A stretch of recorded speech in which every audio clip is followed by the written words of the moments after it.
우리가 하나님과 함께 일하는 자로서 너희를 권하노니 하나님의 은혜를 헛되이 받지 말라. 이르시되 내가 은혜 베풀 때에 너에게 듣고 구원의 날에 너를 도왔다 하셨으니 보라 지금은 은혜 받을 만한 때요 보라 지금은 구원의 날이로다.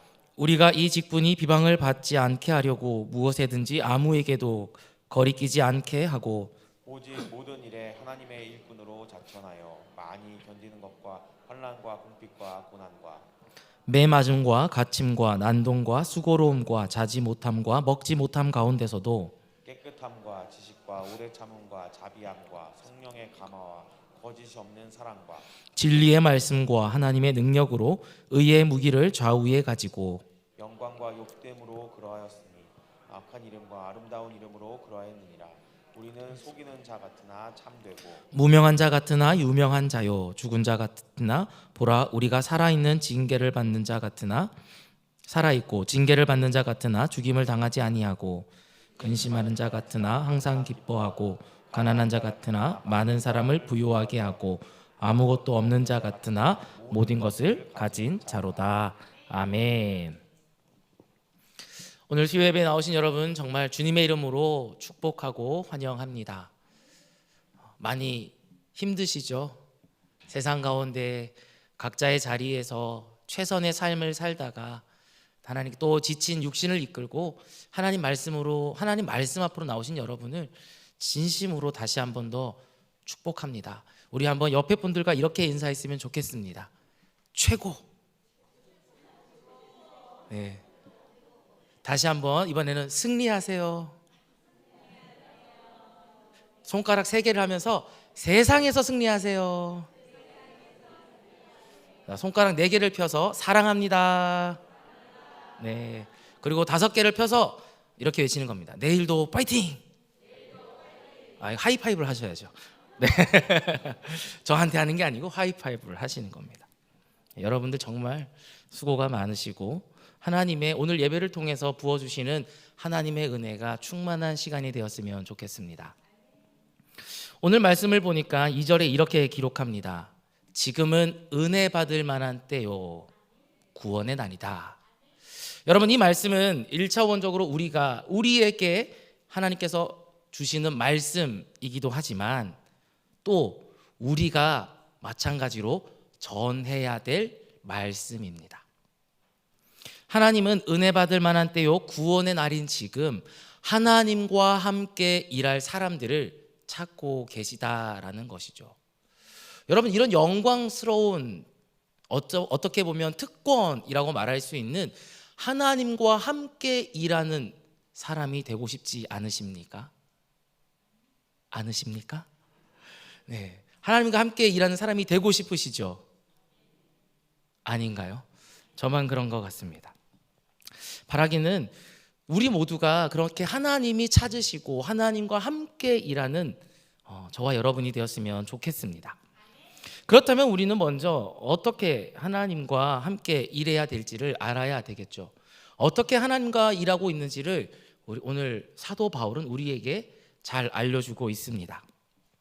그는 스스로 하나님의 일꾼으로 자처하고 있습니다. 그리고 하나님의 일꾼으로 부끄러울 것이 전혀 없는 삶을 살고 있었다라고 고백을 하죠. 어떤 점에서 그가 그런 하나님의 일꾼이었을까요? 또 어떤 점에서 그는 하나님과 함께 일하는 사람이었을까?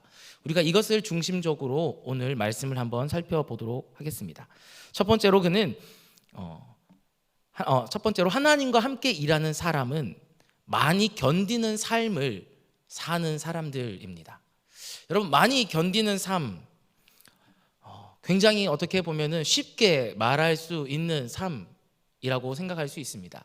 그런데 사도 바울은 하나님과 함께 일하면서 가장 많이 견디는 삶을 살았다라고 고백하는데요. 어떤 견디는 삶을 살았는가라고 하면 4절과 5절 말씀을 보면 바울이 어떻게 견디었는지 우리가 알 수 있어요. 4절과 5절 말씀을 한번 같이 읽어보겠습니다. 시작. 오직 모든 일에 하나님의 일꾼으로 자천하여 많이 견디는 것과 환난과 궁핍과 고난과 매맞음과 갇힘과 난동과 수고로움과 자지 못함과 먹지 못함 가운데서도 아멘. 다른 번역본에는 조금 쉽게 기록되어 있는데요. 제가 한번 더 읽어드릴게요. 앞에 자막을 보시고 한번 잘 따라와 주시면 되겠습니다. 우리는 무슨 일에나 하나님의 일꾼으로서 일할 따름입니다. 그래서 우리는 환난과 궁핍과 역경도 잘 참아냈고 매질과 옥살이와 폭동을 잘 겪어냈으며 심한 노동을 하고 잠을 못 자고 굶주리면서도 그 고통을 잘 견디어냈습니다. 아멘. 여러분, 사도 바울이 말하고 있는 이 오래 참았다라는 이 견디었다라는 이 일들을 여러분 어쩌면 이렇게 살아야 됩니다라고 말한다면 여러분은 이런 삶을 살아내실 수가 있으시겠습니까? 솔직하게 말씀드리면 저는 자신이 없습니다. 옥살이 하는 것도 자신이 없고요. 굶는 것도 저는 자신이 없고요. 예, 제가 이렇게 보이지만 되게 잘 먹습니다. 잘 안 먹게 생겼는데 굉장히 잘 먹습니다. 먹는 걸 좋아합니다. 저는 매 맞는 걸 너무 싫어합니다. 어릴 때 저는 한 번도 맞아본 적이 없습니다. 그래서 그런지 모르겠지만 누군가를 때리고 누군가에게 맞는 것조차도 저는 굉장히 싫어합니다. 그래서 저는 이렇게 사도 바울과 같은 삶을 살아라라고 한다면 자신이 없다라고 솔직하게 고백하고 있습니다. 그러나 견디는 삶은 굉장히 중요한 것이죠. 끝까지 참아야 된다라는 겁니다. 이것은 하나님의 일꾼이 지녀야 할 가장 중요한 자질 중에 한 가지다라는 거예요. 저는 오늘 말씀을 준비하면서 가만히 묵상을 해보았습니다. 그렇다면 하나님의 일꾼으로 살아가면서 오래도록 인내하지 못하고 많이 견디지 못하는 이유가 무엇이었을까? 여러분, 그 이유가 무엇이라고 생각하십니까? 왜 우리는 사도 바울과 같이 이렇게 오래 참는 거, 견디는 거 이런 것들을 잘 하지 못했을까? 환난과 궁핍과 고난과 매맞음과 갇힘과 난동과 수고로움과 자지 못함과 먹지 못하는 일과 같은 그런 어려운 일이 우리에게 별로 없기 때문에, 내가 경험해 보지 못했기 때문에 우리는 그 일을 잘 견디지 못했겠구나라는 생각을 해보았습니다. 이것을 다시 한번 뒤집어서 말하면 우리가 이렇게 오랫동안 견뎌야 할 일을 만들지 않았다라는 겁니다. 전도를 우리는 많이 한다고 하지요. 전도를 합니다. 그런데 여러분, 1년 365일 동안 매일 전도의 현장에 있었던 적이 있으실까요? 교육자인 사역자인 저도 사실 365일 전도의 자리에 있었던 적이 있었나 싶을 정도로 너무나 어려웠던 자리인 거죠. 왜냐하면 전도하다 보면 너무나 어렵고 힘들고 또 마음 아픈 일들을 경험하기 때문입니다. 제가 이제 땅끝 전도대를 하면서 처음 두 번째 설교를 이렇게 말씀을 나누면서 저희 땅끝 전도대원들한테 요구했던 게 있어요. 100명에게 전도해서 거절 당하기였어요. 굉장히 쉬울 것 같지만 100명에게 다가가서 복음을 전해야지만이 거절을 당할 수가 있죠. 그런데 그 중에 한 명이라도 오케이를 하면은 101명이 되는 거예요. 100번을 거절당한다는 것 자체가 굉장히 어렵고 힘든 일이다라는 것이죠. 이것이 우리가 겪어야 되는 고난 중에 하나일 수도 있다라는 겁니다. 그러니까 이렇게 전도를 열심히 안 하니까 하고는 있어요, 그렇죠? 하고는 있지만 그렇게 너무나 열성적으로 하지 않으니까 전도하면서 겪는 어려움이 뭔지를 우리가 잘 알지 못했다라는 겁니다. 또 하나님의 말씀에 우리가 순종하며 살고 있어요. 그런데 진짜 하나님 말씀에 100% 순종을 해본 적이 있었나라고 생각을 하면 저는 솔직하게 말씀드리면 100% 순종해본 적이 없는 것 같습니다. 누군가 저의 오른뺨을 때리면 저도 같이 그 사람의 오른뺨을 때렸지 왼뺨을 대지 않았던 것 같아요. 누군가 저의 겉옷을 뺏어가려고 하면 저도 그 사람의 겉옷을 뺏어서 내가 추운 걸 이렇게 막으려고 했지 나의 그런 속옷까지도 주려고 하지 않았다라는 것이죠. 그렇게 살지 못했기 때문에 순종하면서 겪는 갈등이나 어려움에 대해서 잘 알 수 없었다라는 것이죠.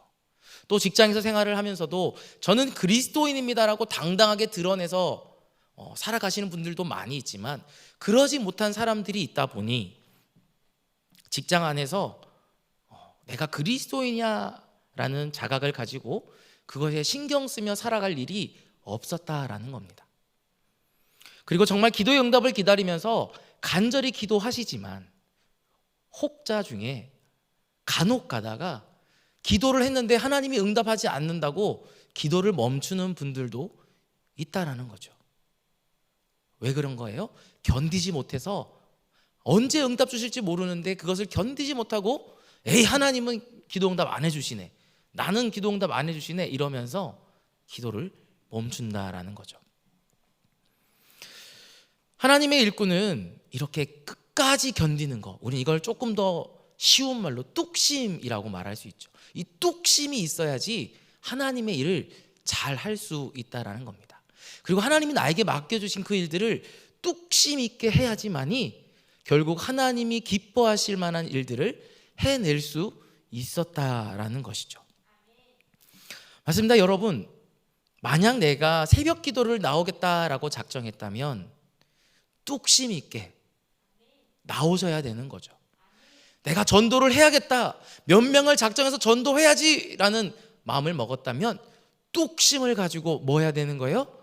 전도해야 되는 거예요. 또 내가 어떤 결단, 헌신을 하기로 다짐했다면 하다가 나 회사 일이 너무 바쁘고 집안일이 너무 바빠서 못하겠어가 아니라 그럼에도 불구하고 뚝심 있게 끝까지 내가 헌신하기로 다짐한 일에 어떻게 해야 되는 거예요? 끝까지 헌신해야 된다라는 겁니다. 그래야지만이 하나님께서 나를 통해 이루실 일들, 영광스러운 것들을 보게 될 수 있을 줄로 믿습니다. 바라기는 이렇게 뚝심으로 나를 통해서 이루실 하나님의 영광을 바라보며 뚝심 있게 처음부터 끝까지 내게 맡겨주신 일에 최선을 다하는 저와 여러분이 될 수 있기를 바랍니다. 두 번째로, 하나님과 함께 일하는 사람은 성령의 능력으로 일하는 사람입니다. 누구의 능력으로 일하는 사람이라고요? 성령의 능력으로. 하나님과 함께 일하는 사람은 성령의 능력으로 일합니다. 내 삶에 성령의 충만함이 나타날 때에 그는 하나님과 함께 세상을 이길 능력을 소유한 사람이 되는 것이죠. 성령의 능력, 성령의 충만함이 없이는 우리는 결코 순전한 마음으로 하나님의 일꾼이 될 수 없다라는 겁니다. 작사가였던 밥 코플린이라는 사람이 있었습니다. 이름이 좀 웃기죠? 밥 코플린. 네. 근데 이는 우울증, 공포, 가려움증, 이런 약간의 정신적 질환과 이런 육체적 질환을 함께 겪고 있는 사람이었다고 합니다. 그래서 하루는 어떤 목사님을 찾아가서, 목사님, 제가 너무나 힘듭니다. 너무나 무능함에 빠져있고 무력감에 빠져있고 절망감에 빠져있어요.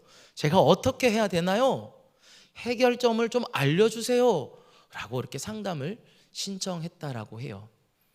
보통의 목사님 같으면 형제님 많이 힘드시죠? 우리가 같이 기도해서 이런 일들이 해결될 수 있도록 기도합시다, 이렇게 말해줄 줄 알고 그런 약간의 위로를 받고 싶어서 찾아갔는데, 이 목사님이 이렇게 대답했다고 합니다. 내 생각에는 자네가 조금 더 무능해져야 된다고 생각하네. 처음에는 이 목사님이 농담을 한다라고 생각을 했어요. 그런데 너무나 진지하게, 요즘 아이들은 아니죠, 조금 전에 아이들 말로는 궁서체로, 나 진지하게 얘기하고 있다, 너 조금 더 무능해져야 돼, 그렇게 말을 했다라는 것이죠. 자네가 정말로 그렇게 무능해진다면 자네는 나의 힘으로, 당신의 힘으로 상황을 바꾸려는 노력을 그치고 예수 그리스도의 능력을 의지하게 될 걸세라고 이렇게 이야기해 주었다는 겁니다. 다시 말하면 이 사람이 겪고 있는 우울증, 공포심, 가려움증, 그런 모든 질병들을 자신의 힘으로 스스로 어떻게 해결해 보려고 아둥바둥 거리는 삶을 살았다라는 겁니다. 그래서 이 목사님은 그것이 답이 아니라 누구를 의지해야 된다라는 거였어요? 그리스도, 예수 그리스도를 의지해야지만이, 나를 위해 십자가에 죽으시고 부활하신 예수님을 의지해야지만이, 그분만이 당신의 그 어려움을 해결해 주는 열쇠가 된다라는 것을 이 작사가인 밥 코플린에게 말해 주었다라는 겁니다. 밥 코플린은 이 목사님의 이 말을 듣고 뒤통수를 한 대 맞은 느낌이 들었다고 했어요. 그리고 몇 달 동안 절망감이 들 때마다, 뭔가 무력함이 들 때마다 이렇게 기도했다고 합니다.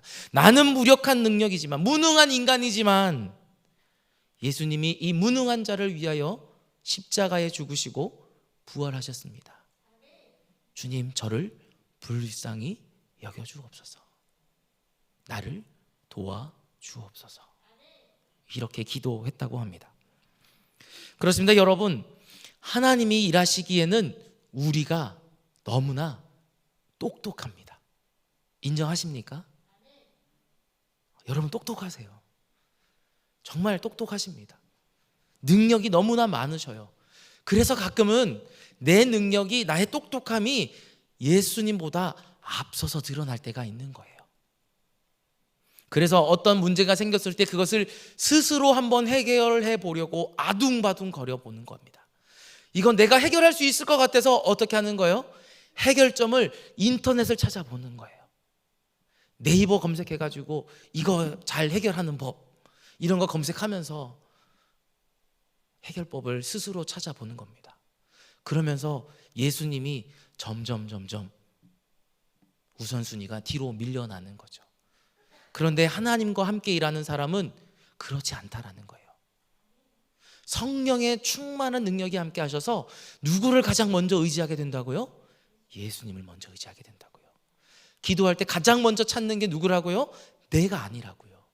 누구예요? 예수님이라고요. 그분 말고는 나의 모든 문제를 해결해 줄 수 있는 분이 없다는 것을 우리는 너무나도 잘 알고 있어요. 그럼에도 불구하고 예수님보다 더 앞서서 내가 먼저 행하는 것은 내가 잘나서, 내가 똑똑해서 그렇다라는 겁니다. 바라기는 성령의 그런 충만함을 끊임없이 구하는 저와 여러분이 되었으면 좋겠습니다. 오늘 말씀 6절과 7절 말씀을 한번 읽어보겠습니다. 같이 읽겠습니다. 시작.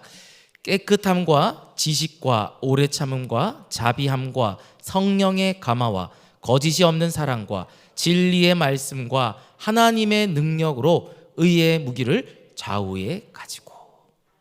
아멘. 계속 한번 말씀을 띄워주시겠어요? 여기 나오는 6절과 7절 말씀에 나오는 단어들을 보면 이렇습니다. 6절에 보면 깨끗함, 지식, 오래 참음, 자비, 그리고 거짓 없는 사랑, 그리고 7절에 진리의 말씀. 여러분, 이것들 혹시 어디서 본 것 같은 기억이 나지 않으십니까? 성령의 열매들 중에 나타나는 단어들입니다. 모양은 조금 다르지만 성령의 열매들이다라는 것이죠. 이 단어들은 모두 삶에 일어나는 변화와 관련이 있는 단어들이에요.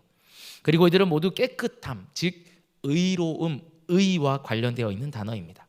성령의 역사가 잘 흘러가게 하기 위해서는 어떠한 불순물이나 어떤 이물질이 끼어서는 이것들이 잘 흘러갈 수가 없는 것이죠.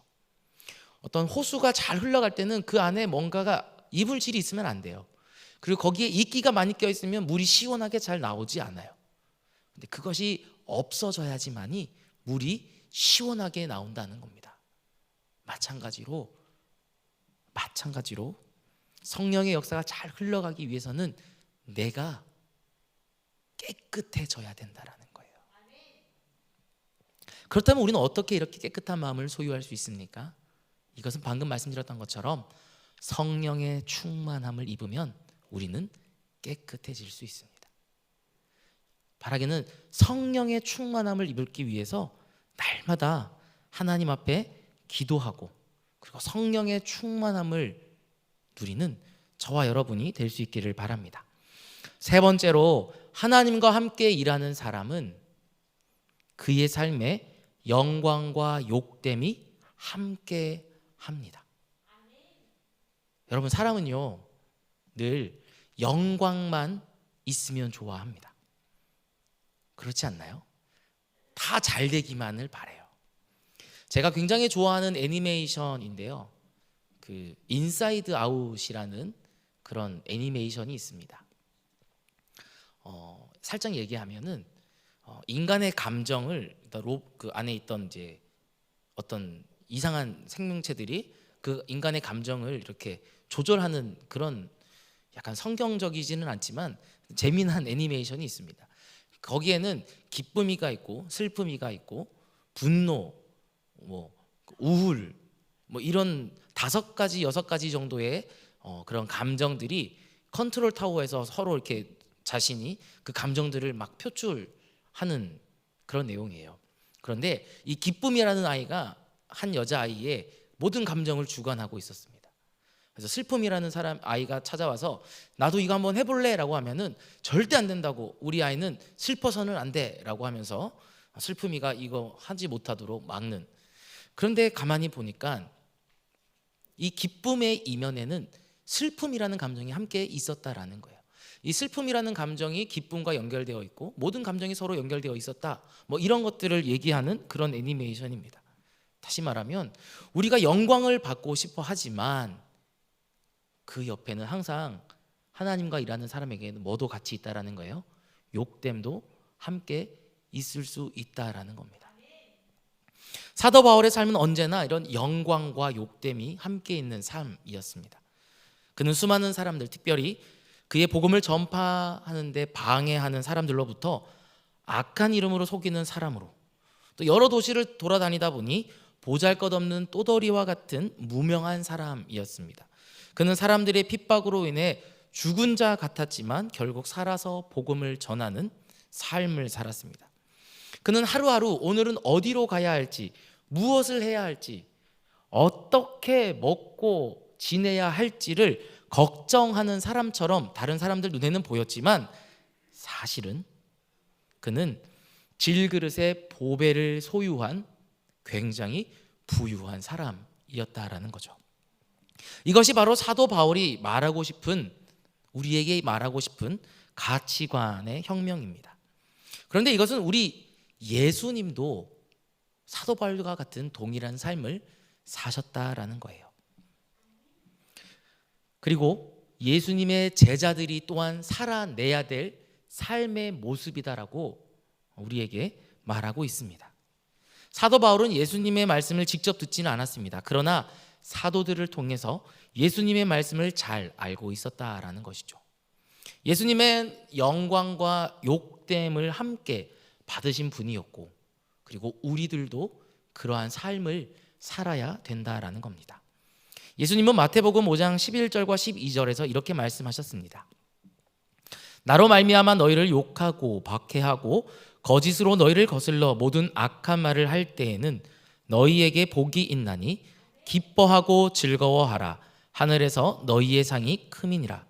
너희 전에 있던 선지자들도 이같이 박해하였느니라. 아멘. 뭐라고 말씀하고 있습니까? 너희도 이렇게 해야 된다는 거예요. 박해받고 또 그런 상황 속에서도 즐거워하라는 거예요. 왜요? 너희 이전의 선지자들도 다 똑같았다라는 거예요. 그들도 너희처럼 욕됨을 당하고 박해를 받고 어려운 삶을 살았지만, 그러나 그 가운데서 어떤 삶을 살았다고요? 기뻐하는 삶을 살았다라는 겁니다. 여러분, 이 말씀을 하시기 전에 그런데 예수님은 팔복의 말씀을 전하셨습니다. 그 팔복을 가만히 보면은 오늘 사도 바울이 말하고 있는 하나님의 일꾼이 누리는 영광과 욕됨의 삶이 일치하고 있어요. 한번 볼까요? 영광과 욕됨을 누리는 삶을 사는 그리스도인들의 삶은 심령이 가난해서 사람들의 조롱을 받는 악한 이름으로 불려지는 삶을 살아갑니다. 하지만 그들은 천국을 소유한 하나님의 자녀라는 아름다운 이름을 함께 가진 자들입니다. 이러한 그들의 삶은 사람들을 속여 거짓된 것을 믿게 만드는 사기꾼 같지만 실상은 참된 자들입니다. 이러한 그들의 삶은 온유하여 사람들로부터 별 인정을 받지 못하는 무명한 자 같지만 실상은 하나님의 생명책에 기록된 유명한 자들입니다. 이러한 그들의 삶은 의를 위하여 핍박을 받아 죽은 자 같지만 실상은 천국의 생명을 소유한 사람들입니다. 이러한 그들의 삶은 의에 줄이고 목마른 자처럼 징계를 받은 자 같지만 실상은 영원한 생명의 떡과 생수를 마심으로 죽지 않고 영생을 누리는 사람들입니다. 이러한 그들의 삶은 애통함으로 근심하는 것 같지만 실상은 주님의 위로로 인하여 기쁨을 누리는 삶을 사는 사람들입니다. 이러한 그들의 가난한 삶은 가난한 자 같지만 많은 사람을 부요하게 할 수 있는 하나님의 긍휼을 소유한 사람들입니다. 아멘. 그리고 이러한 그들의 삶은 아무것도 없는 자 같으나 실상은 세상을 화평케 함으로 하나님의 아들이라 칭함을 받는 모든 것을 가진 자들입니다. 아멘. 우리는 살아가면서 항상 영광만이 우리의 삶 가운데 찾아오기를 소망합니다. 그랬으면 좋겠다. 나한테 고난이 없었으면 좋겠고 좋은 일만 많았으면 좋겠다. 내 삶이 그랬으면 좋겠다. 그러나 언제나 우리의 삶에는 영광이 있으면 욕됨도 함께 있다는 사실을 기억하시길 바랍니다. 여러분, 흐린 날이 있으면 맑은 날이 있고요, 좋은 날이 있으면 나쁜 날도 있습니다. 슬픈 날이 있으면 기쁜 날도 있고, 실패하여 주저앉는 날이 있으면 다시 일어서서 성공의 기쁨을 누리는 날도 있습니다.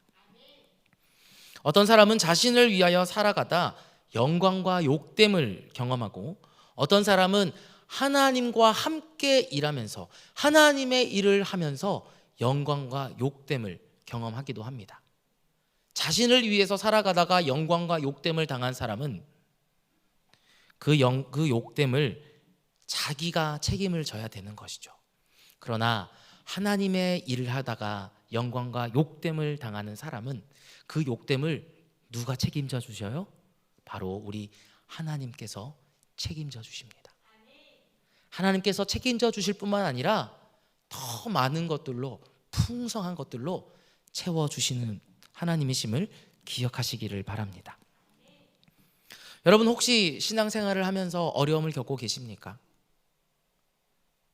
아니면 어떤 문제가 있으십니까?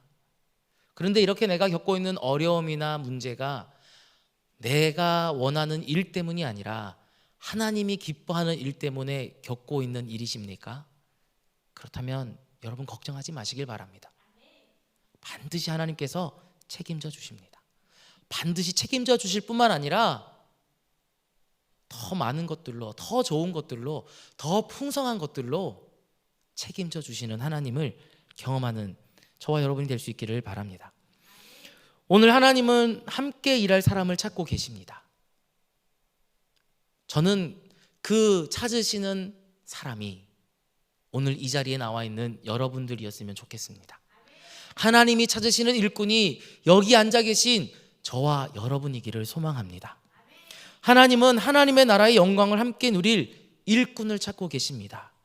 그 일꾼이 저와 여러분이 되었으면 좋겠고, 우리가 작정한 태신자들이 신앙이 성숙해서 그들도 동일한 하나님의 일꾼으로 자라가기를 소망합니다. 여러분, 하나님과 함께 일하는 사람은 어떤 사람이었습니까? 첫 번째로 그는 뚝심으로 많이 참고 견디며 끝까지 하나님과 함께하는 사람. 두 번째로 그는 자신의 능력을 믿고 의지하기보다는 성령의 능력을 덧입기를 소원하며 성령을 의지하는 사람이었습니다. 세 번째로 그는 그리스도의 진정한 제자의 삶, 영광과 욕됨을 받는 삶에 기꺼이 내가 참여하기로 결단한, 그리고 그러기를 원하는 사람들이었습니다. 어느 날 저희 아들이 저에게 와서, 제가 뭔가를 하고 있는데 와서 이렇게 얘기했습니다. 아빠, 도와줄까? 여러분, 제가 뭔가를 하고 있을 때 저희 아들이 와서 도와준다는 것은 도와주는 것일까요? 방해하는 걸까요? 방해의 요소가 다분히 크죠. 그래서 처음에는 괜찮은데 라고 말하고 싶었습니다. 그런데 그러면 이 아이가 분명히 상처를 받을 것 같아서 그러면 아빠 조금만 도와줘 라고 하고 이걸 좀 잡아줘 라고 말했습니다. 사실 저에게는 이 아이의 도움이 전혀 필요 없었습니다. 충분히 혼자 할 수 있는 일이었거든요. 그렇지만 저희 아들은 서툰 솜씨로 아빠의 일을 돕는 그런 기쁨이 있었던 거죠. 그래서 저는 이 아이의 기쁨을 빼앗고 싶지 않아서 마지못해 허락을 한 겁니다. 물론 이 아이가 도와줌으로 인해서 일이 조금 더 오래 걸리기는 했습니다. 아이가 잘 잡아주어야 되는데 놓쳐가지고 이게 잘못됐어요. 그리고 아빠 또한 저 또한 이 아이랑 같이 뭔가를 한다는 것이 큰 기쁨이 되었다라는 것이죠. 물론 혼자 하면 쉽고 빠르게 할 수 있었겠지만 아이와 뭔가 함께하는 즐거움을 누릴 수 없었다라는 겁니다. 여러분, 이것이 바로 하나님의 마음 아닐까 싶습니다. 그래서 하나님은 함께 일할 사람을 찾고 계신지도 모르겠습니다. 충분히 혼자 하실 수 있는 일들이지만 나의 사랑하는 자녀들과 함께함으로 그 일에 더 큰 기쁨을 누리시고 싶어서 하나님은 나와 함께할 일꾼을 찾고 계십니다. 사랑하는 성도 여러분, 바라기는 하나님이 기뻐하시는 하나님과 함께 일하는 하나님의 일꾼이 될 수 있기를 예수님의 이름으로 축복합니다.